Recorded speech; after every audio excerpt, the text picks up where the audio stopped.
Welcome to the Good Faith Bible Studies podcast. I'm your host, Craig Nash, Senior Editor at Good Faith Media.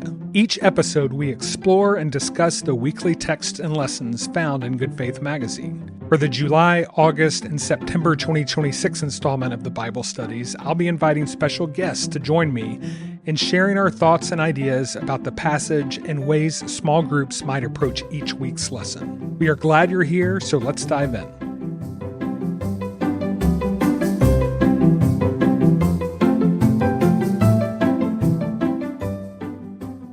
This week's passage comes to us from Genesis 1:1 through 2:4.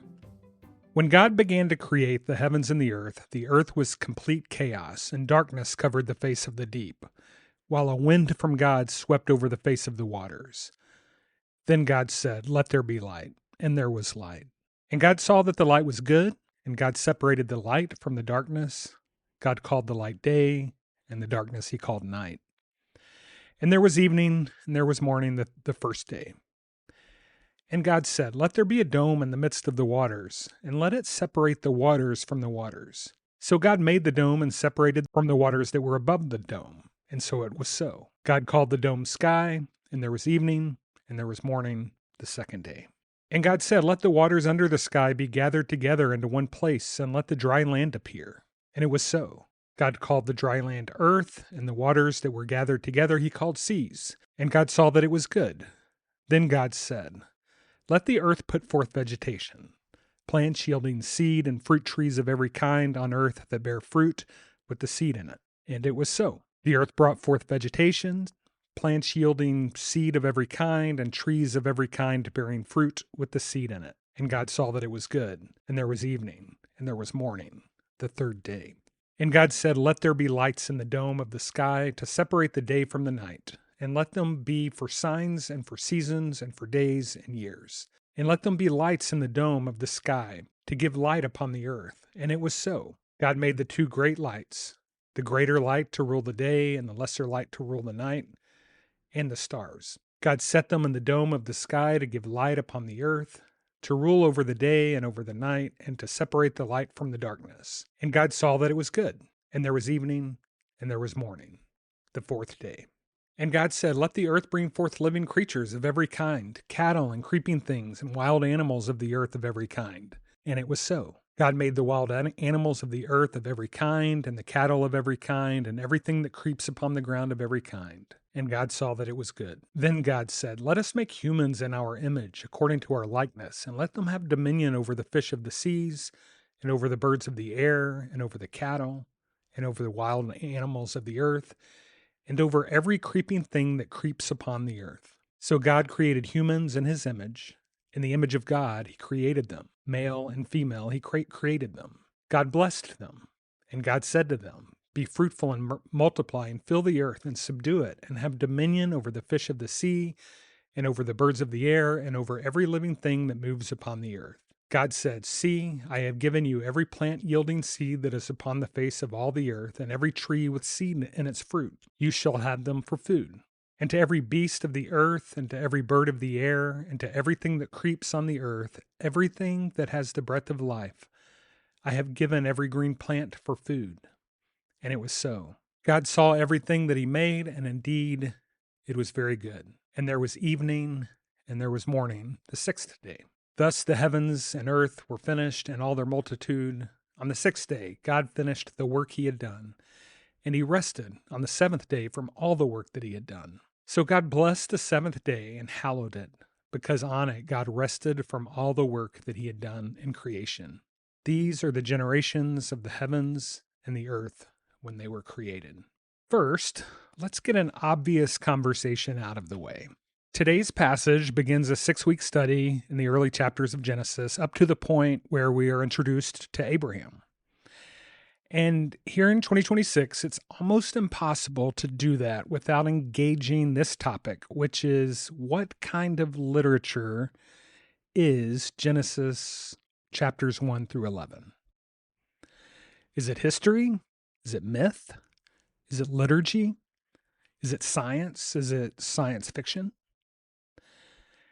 Now, if you're listening to this podcast because you use Good Faith Bible Studies as a part of your Sunday school or small group or your personal Bible study, and you're familiar with Good Faith Media, you likely know where I and those in our ecosystem tend to land on that question. These early chapters of Genesis can be considered ancient literature, and it's literature that has a particular goal in mind. The goal isn't necessarily about what happened or when it happened or who it happened to, but about who did it, who God is, what God is like, and how God operates. Even so, even given that how many of us think about these early chapters in Genesis, I don't think you have to believe what I believe about Genesis or other people believe about Genesis in order for these stories that we'll be reading in the next few weeks and the studies that accompany them to be meaningful for you. Our studies are designed to put us into the text, not outside of it. Whether you believe Genesis is telling irrefutable historical and scientific facts, or whether you believe it's purely mythical, or whether you fall somewhere in between, I think there's something here for you. In this first chapter, and in the first few verses of chapter 2, we have an account of creation that, if you read it closely enough, sounds a little bit like a song. And many scholars believe it's just that. A poem or a song or a piece of liturgy that developed over time, was used in worship, and it has like a repetitive rhythm to it that helps us to remember it after reading it over and over throughout our lives. This rhythm goes something like, God said, God saw, God made, God called. It was evening, it was morning, the first day. God said, God saw, God made, God called. It was evening, it was morning, the first day. Over and over and over again. If you'll notice, this isn't just repetitive. It's not just saying the same thing over and over. It's leading somewhere. It's taking us to a place. It begins in chaos. It chronicles creation, with the penultimate day being the creation of humanity. And then it ends in rest. When considering the trajectory of creation as it's detailed here in Genesis 1, it's hard not to picture a potter who begins with a clump of clay. It's formless, it's void, it's chaotic. This potter puts it on a wheel. He or she shapes it, perfects it, cuts pieces off, adds pieces on, and then the potter sits back and admires their creation. And this seems to be what this song is telling us: creation, admiration, and rest. Now, before we go to break, let me add this. This week's study is set to be discussed on September 4th of 2026, which is Labor Day weekend. We didn't plan this, but I do find it fitting that we are studying a text about God working and then God resting on a weekend where we celebrate this idea of work and then rest. And with that, we'll be right back.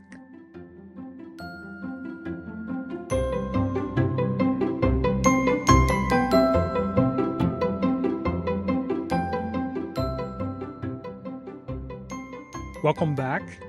Our 6-week study in these early chapters of Genesis is brought to us by Tyler Tankersley, who wrote the curriculum in Good Faith Bible Studies.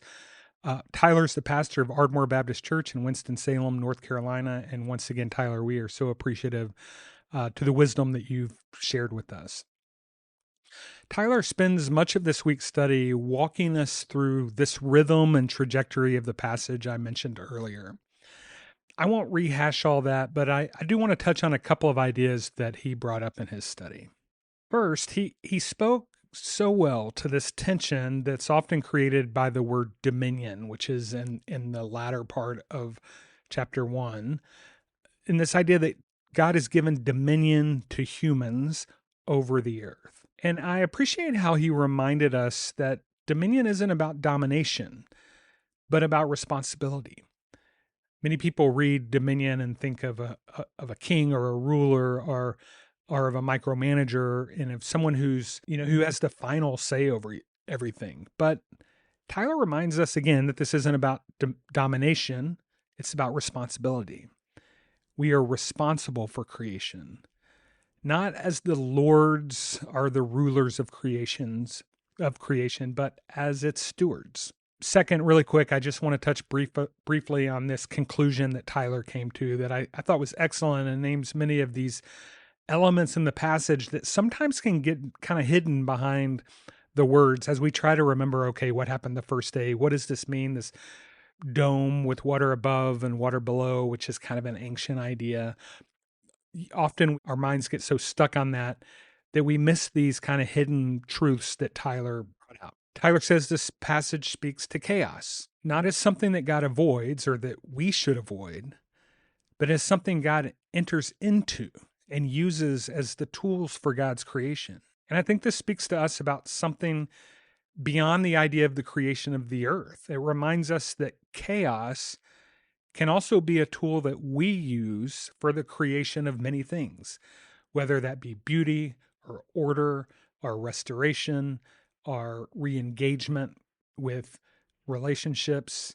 Chaos can be kind of the ingredients for something really beautiful. This passage also speaks to identity. We are made in the image of God, and as Tyler said, we didn't earn that identity. It belongs to us. It's bestowed upon us by God. And Tyler says it speaks to creation. We aren't called to be passive consumers, but active caretakers of the earth. Lastly, it speaks to rest. And I've thought about this a lot recently. In an article I wrote, I mentioned many economists in the early 20th century wrote about what would happen once technology created a world where we didn't have to work as much. And what they didn't account for is that we would just find new creative ways to work. But this passage basically bakes into our DNA rest, that rest is necessary. As you study this passage with your group, I invite you to ask them what else this passage speaks to. What's kind of hidden? What's the thing beneath the thing that we might be missing? And next week, we will return with the next account of creation. Thank you for joining us.